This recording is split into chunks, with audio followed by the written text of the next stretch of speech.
This road trip was never supposed to happen. We didn't plan to swim for hours in the electric blue water of the Aegean Sea, nor did we think we'd be walking amongst 3,000-year-old ruins all by ourselves. Or indulging in the world's best Turkish breakfast with a view before venturing down to a hidden beach. We weren't planning on even stepping foot in southern Turkey, but sometimes when plans change, you end up right where you're meant to be, like right here in the ancient city of Ephesus. It is absolutely incredible to finally be at one of these old Roman Greek-style amphitheaters. We've had a few missed opportunities when it comes to that category. We've been in Bulgaria, we've been in Greece, but we just never have seen one this complete. I'm so glad that Ephesus ended up being our first because this is one of the best preserved in the entire world. Originally built in the 3rd century BC. Every time I say something like that when it relates to Roman ruins, it almost doesn't even compute. It doesn't even go through my brain in the right way, because how could I possibly comprehend a period like 2,300 years when I've only been on this planet for 28 years? The fact that I'm standing here right now with my own 2 feet, and to think what this was used for thousands of years ago. One of the big reasons why a lot of these amphitheaters are preserved so well is because the way that the rock formations, the way that the stone was built for the seats, even with erosion and weather and earthquakes and all of those things, it tends to hang around for the most part. We are so excited to be here at Ephesus. This is unbelievable. We've always said that. People flock to Athens, people flock to Rome. You could find so many Roman ruins throughout the European continent, especially here on Turkey, Roman and Greek. A lot of people come here to sing because the acoustics are still so good. These were literally built with that in mind, because keep in mind, they didn't have microphones, they didn't have technology like that, so it had to carry, your voice had to carry from the stage. So that person was just singing Hosier down there and got a pretty good ovation. She sounded good. This is just amazing. I honestly can't believe we're here. As hard as it is for me to peel my eyes away from this, keep in mind that this was an entire city. There's a lot here, and a lot we still have to see. Watch, be careful. I saw a few people biff that stair, so I was extra cautious just now. A lot of wear and tear on the steps here. Yeah, maybe functional is an overstatement when it comes to the seats. It'd be a huge liability to have a concert here. Well, personally, I don't understand how it's not the amphitheater. Actually, the most iconic thing here at Ephesus is the front of the library. And that was something that we read before coming here, is they do a lot of events here. There's a lot of, like, I don't know if they're weddings or like corporate events, or I don't know what kind of events, but we just heard that sometimes there's like stuff set up in front of it, so it's hard to get that cool iconic shot. And we can already hear there's like a big semi truck. They're moving in like tables and chairs. So I'm not entirely sure what we're walking into. That is wild. We just keep going back to like when we saw the Roman Forum, it was cool to be there, but it was also like, oh, so much of this is gone. We don't even really get the full picture of what it actually looked like, but I'm guessing that is pretty darn close to what it actually looked like. It's unbelievable. We're just like, we were blown away, seriously. You can even see like the Greek lettering on all of the trims. No idea if that's the original or if it's been kind of reworked, but that is unbelievable too. So like, are these libraries like ancient day Google? Exactly. Ancient day Google is a good way to put it. They held the key to everything, all the knowledge, all the answers? All the answers lied within these walls. Wow. At least what I thought was all the answers.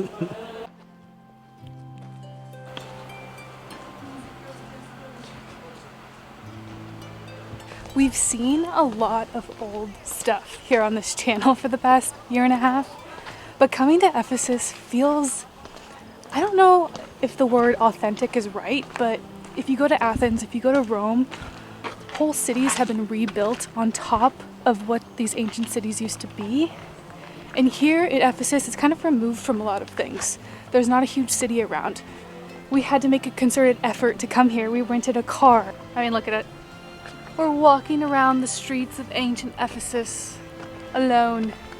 It's just so crazy to think as we're walking through here that at one time Ephesus was a really, really important city for both the Greek Empire and the Roman Empire. in a lot of ways just as important strategically as a place like Rome or a place like Athens. But because there's not as much infrastructure built around, and because of that, there's just a little more serenity to the place.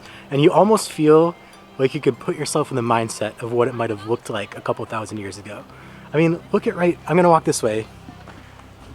There's nobody here. The stretch of the Roman Empire is hard for me to comprehend. And I know I keep saying Roman, I should say Greek too. The Greeks built it, the Romans took it over. Just so cool to actually physically be here. And as the sun sets over Ephesus, we make our way south on our Turkish Riviera road trip. Hello from Bodrum. We've made it to our hotel. That was quite the journey from Ephesus. It got very remote, which I wasn't expecting, but we are here, and I'm kind of happy we got here while it was still dark, because tomorrow we're gonna wake up and be totally surprised. But so far, we're already excited just because of this hotel. It's this awesome open air concept in the middle. They've got breakfast in the morning, Turkish breakfast. We'll definitely be taking advantage of that. And there's also a pool. Actually, let me take you down there. Just check this out. Breakfast area. For the price that we paid for this hotel, we are absolutely floored that we have a pool like this. Now, unless we get in the morning, we're probably not going to be doing any swimming in here tomorrow because we've got a big day planned. More on that later.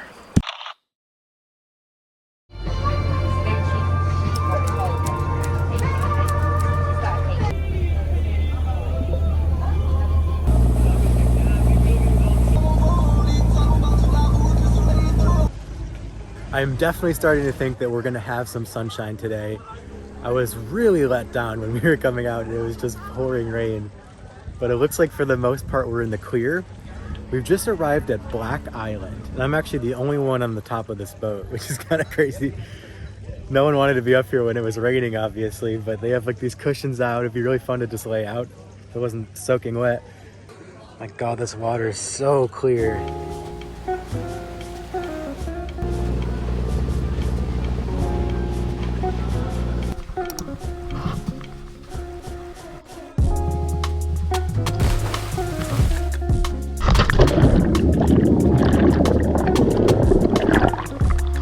This boat day excursion around Bodrum and the surrounding islands is without a doubt one of the most memorable Get Your Guide experiences that we've done. For just $25 each, the boat cruises around for over 8 hours, making plenty of stops so you can jump in and swim in the gorgeous blue water.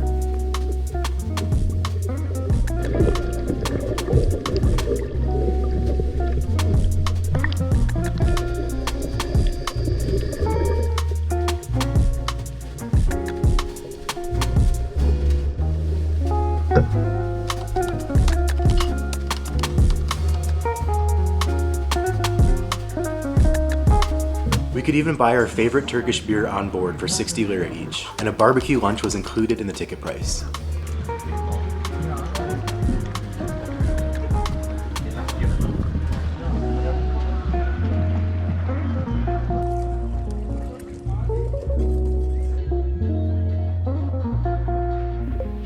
You can scan the QR code on the screen to book the exact same tour, which we cannot recommend enough.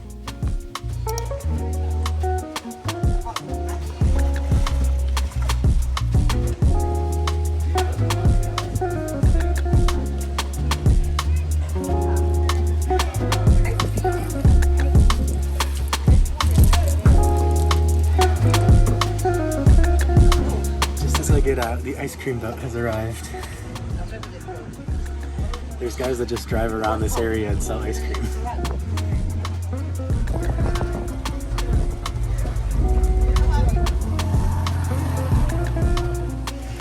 So far, Bodrum, hard to beat. It is crazy that we're in a place this beautiful with so few tourists. And I also think that has to do with the time of year that we're here. So crazy.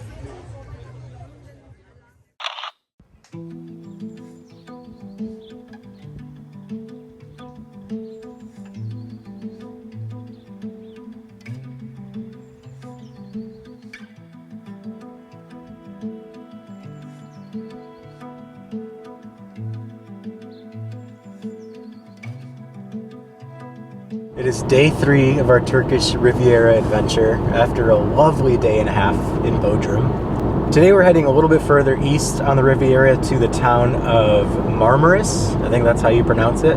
If you've always dreamed of going to the Greek islands, but it's just not quite within the budget, look into Bodrum, because although Bodrum's a little expensive for Turkish standards, compared to the Greek islands, which are absolutely extortionate, it's not bad.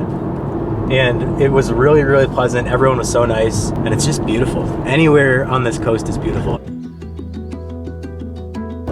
Wow, I had no idea Turkey was this mountainous. We are driving over these mountains, and it's so green and beautiful. This could be Colorado, wouldn't you say? Yeah, we've been on a steady incline for like the past half an hour. I guess I was expecting like the whole country to be like a desert, like it was in the middle where Cappadocia is. But over here on the western side, it is stunning.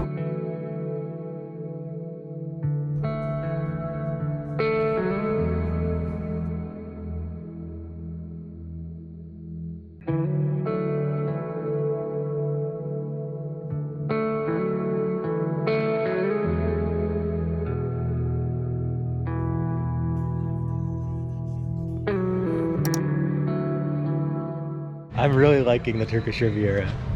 Marmaris has their own beachfront promenade, and it's so scenic with all of these islands in the distance and all the greenery on the islands, all the sailboats you can see.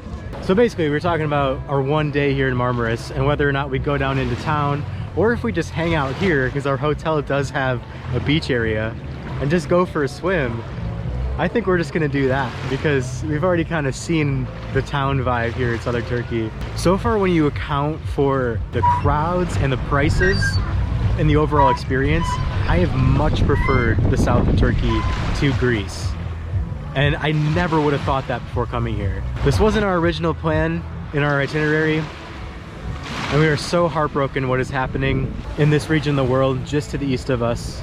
But with that said, we are so happy that we actually got to explore an area that we knew absolutely nothing about. And I can't believe we still have 3 more days to go. It kind of feels like a lake. Like the temperature of the water is cold, and you're just surrounded with mountains with pine trees on them. There definitely are components to Marmaris that are so different from Bodrum. In Bodrum, we definitely felt like we were in a seaside town. Parts of it even felt like an island. Here, it's hard to conceptualize that just a few hours ago we were driving through pine trees. And even like into the town of Marmaris, the honey pine capital of the world. Or pine honey. We still have to figure out what that is. Let us know in the comments what pine honey is.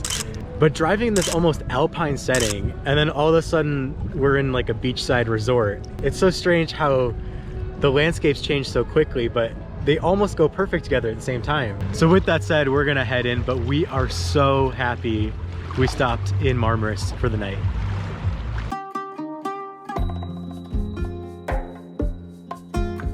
Back on the road once again after a truly lovely night in Marmaris. Made our way back through the Alpine area, and now we're getting back into the mountains a little bit. Our destination for today is the city of Kaş. Before we get there, we have a lot of stops to make, so we're really excited. Today we're gonna be seeing some ancient ruins, some ancient Greek ruins. We're gonna be seeing the ancient city of Telmessos, which we're only about 45 minutes away. And yeah, we're gonna be making plenty of stops. In the meantime, I have some more observations for you on driving in Turkey. We've also been seeing a lot of like police checkpoints. I'm not really sure what those are for or what they're looking for, but every time we've had one, they've just let us right through. Obviously, this region right now, security is a big concern, so I don't know if it's just because of what's going on or if that's kind of just a normal thing. But once again, we can't stress enough how beautiful it is. I mean, we don't really drive along the water, so you don't really see it until you get into the towns, but that's been kind of the fun thing, is being in the mountainous area, seeing all of the greenery, and then all of a sudden emerging into the beautiful horizon of water. We're really excited for Kaş, but let's not get ahead of ourselves. Telmessos, we're almost there.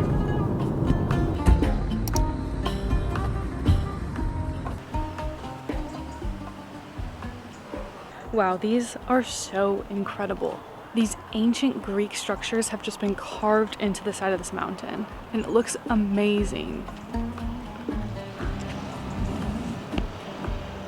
They're charging 200 lira to go up there and take your picture, basically, because all you can do is go right up there, and there's a bunch of people around it anyway. So these were definitely entrances to something. I don't know if they were libraries or homes or temples, but it's so cool to see. And the city of Antalya is right on the side as well, where you can just see for miles each way. It's just awesome to think that everything we're driving through was part of ancient Greece, and then eventually the Byzantine Empire, eventually the Ottoman Empire. It's been inhabited for a long time. We're gonna take it in a little longer and then head south to another ancient city known as Xanthos.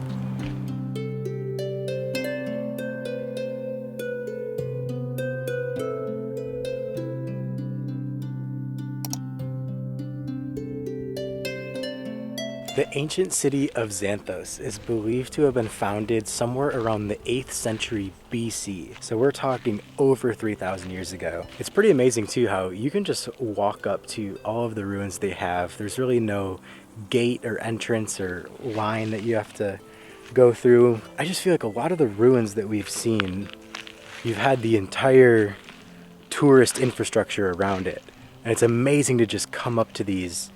And they're just sitting here. Yes, there's a ticket office over there, but you can barely see it. I mean, you have to literally walk right by. Oh, look at this lizard. And just like Ephesus, there is ruins of an ancient amphitheater right behind us. Not as big, Yeah, definitely smaller scale. but still really impressive. And someone's testing out the acoustics. That still applies.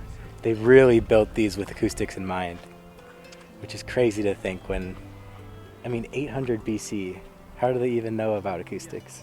So we're told that we can walk on the stairs, but they can be a little loose. They're maybe not as kept up as the ones in Ephesus, so we'll have to watch our step here and our Birks. Even at Ephesus, we thought we were so lucky that we were there with very few people around. But compared to here in Xanthos, there's one other guy here. If you listen real closely, you can hear a motorcycle in the distance. If you listen real closely, you can almost hear the roars of the crowd. It's just amazing. It's dead silence. The only sound is the wind. And you can almost kind of picture 3,200 years ago. Something was going on here. It's just hard not to let your mind wander to what was going on right here all that time ago. I was really looking forward to this aspect of the region, that you can just go to these ruins. There's no one stopping you from just walking around and taking it all in. I don't think this will be our last one.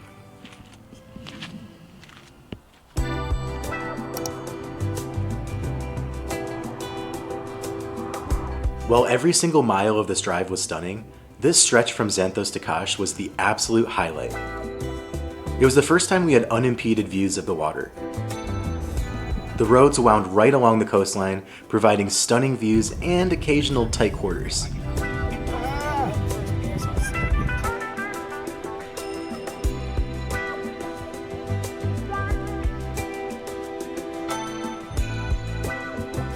That was one of the most beautiful drives ever, and then it very quickly turned stressful when we got to Kash.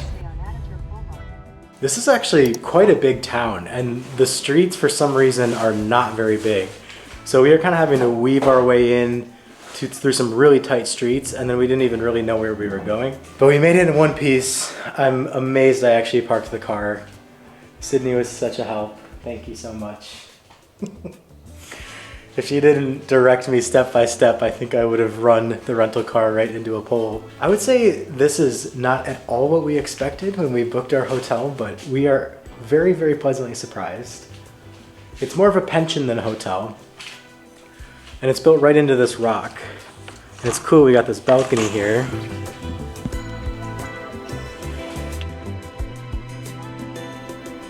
This pension is right on the top of this really, really steep road, and The guy that checked us in, he carried both of our bags up for us. He was so nice. Everyone here is so nice.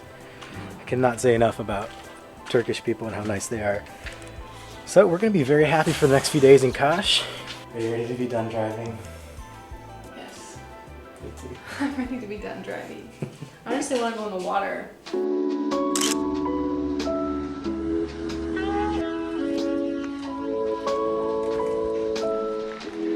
What does this remind you of? Dubrovnik. Yes, that's what I was Totally. going to say. When we were in Dubrovnik, Croatia, there was this cave bar that we loved going to on Lapad Beach. And it was so cool because you could swim and then you could come right back and they had like a bar and a restaurant. It's the exact same setup right here. And we can't believe that there's no one in this water, and this is so beautiful. It's crystal clear. This is some of the clearest water we've seen since we've been on this road trip. The sunset's just coming down. It's about 6 o'clock, just after 6 p.m. And they don't start the food up again until 8. So we're just gonna go for a swim for a couple hours and then get some dinner.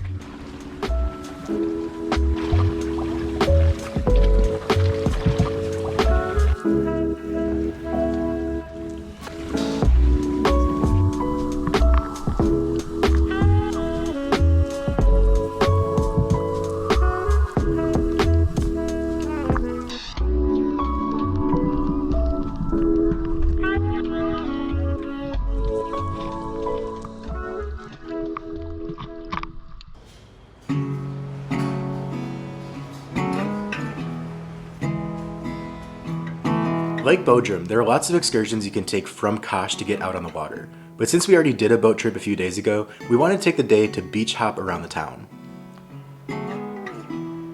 We started our day off with a delicious Turkish breakfast before heading to the water.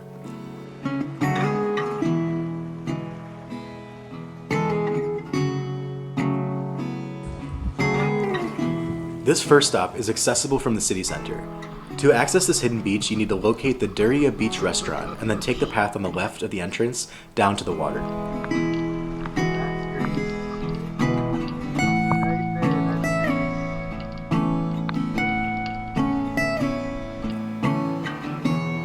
The beach is 100% free, while the surrounding beach clubs charge for entrance and access to the water.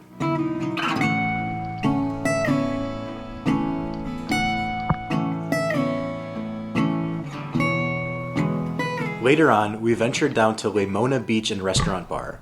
This place is a 10 out of 10. The location is top-notch, right over the top of the water, plus they have lounge chairs and umbrellas where you can hang out without paying extra. You do need to order food and drinks while you're there, but that was not a hard sell with all the swimming that we did.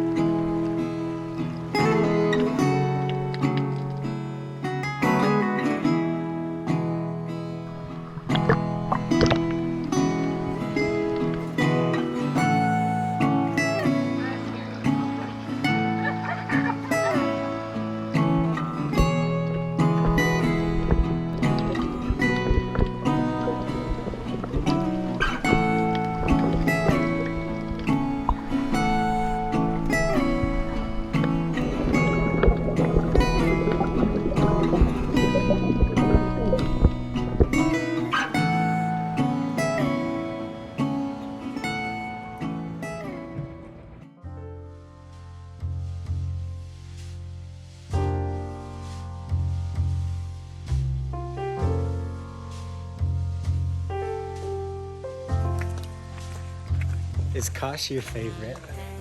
Gosh, is amazing. Beautiful. The water is amazing. The town is super small, which I think I like that. Oh my god, this dog. He's just chilling. And it's definitely the clearest water we've seen.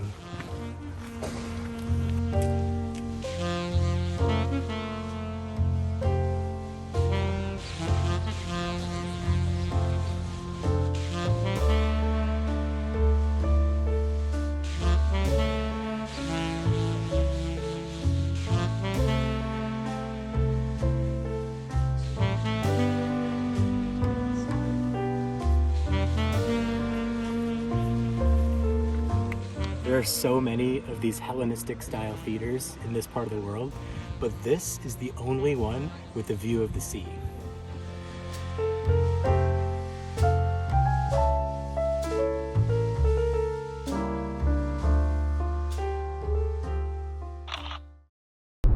Back on the road, this is our final day of the road trip. We can't believe it's already over. This has been such an amazing experience.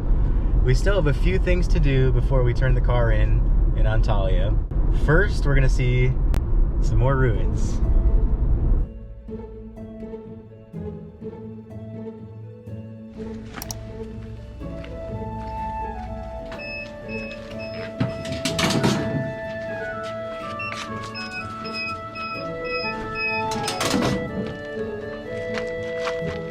It looks like we are about to see amphitheater number 4 of the trip.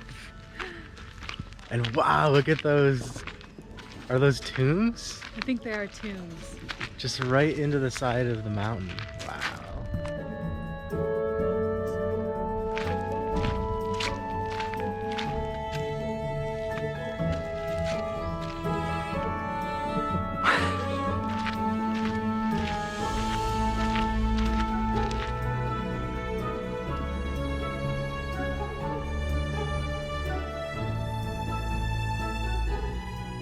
Every single time we're at one of these archaeological sites, I think it's amazing how just off to the side, you'll see these stacks of rocks that aren't even really part of the exhibit itself. But all of these could be in a museum by themselves too. I mean, these are all definitely excavated from this site and definitely were at some point part of some structure. And we see that at every single one. But it's like they don't even have room with all of the other amazing things that are a little more intact. So it's kind of just off to the side. But all of these are just as historically significant. This is such a fascinating part of the world, the cradle of civilization, where a lot of the foundation of what we know as today's society started. And it's such a privilege to be able to just visit these places.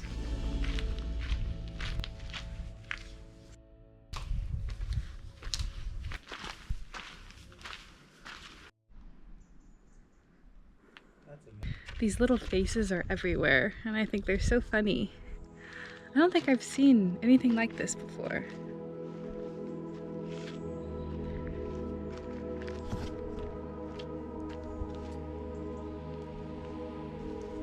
What's so fun to me about getting into these ancient amphitheaters is the fact that you have the opportunity to come down to the stage level, and you can really just picture, I mean, if there were like 15,000 people all packed in here. It's, again, no microphones, nothing like that, no amplification technology. It all had to be done naturally through the building of the stands and reverberating off of the mountains in the background here too.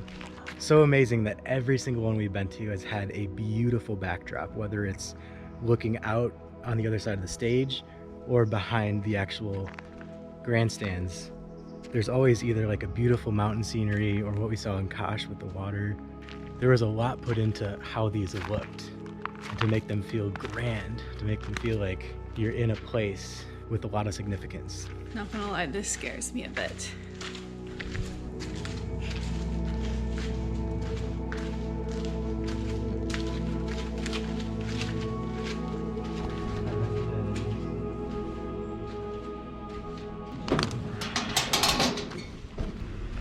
We have 2 pomegranate juices and 2 waters. Okay, pomegranate juice 30 lira, 60 lira, 100 lira. 60. We'll do the 60, the medium, yeah.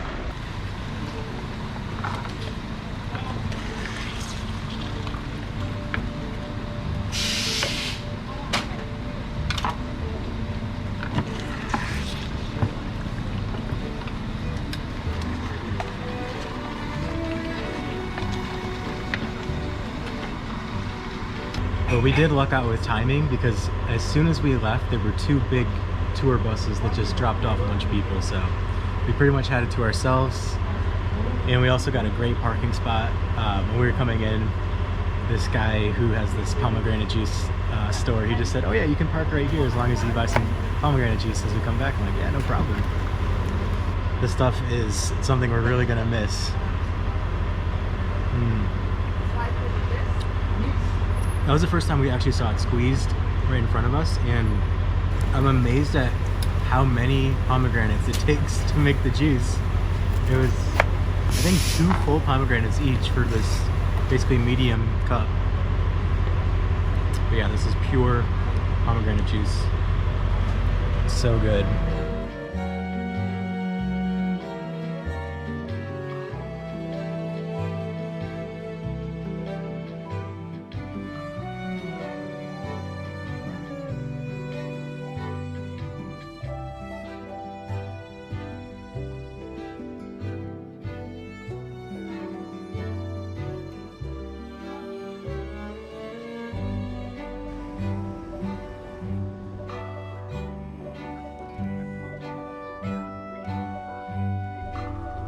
We arrived at our last stop, the city of Antalya, just in time for Republic Day, a national holiday here in Turkey celebrating the day that former leader Mustafa Ataturk declared Turkey as a republic on October 29th, 1923.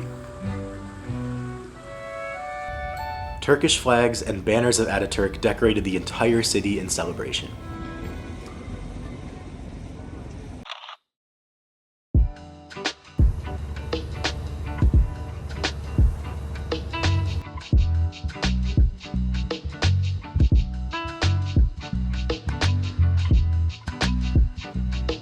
We celebrated with one last boat ride along the coast, where we saw the incredible Duden waterfalls cascading into the sea.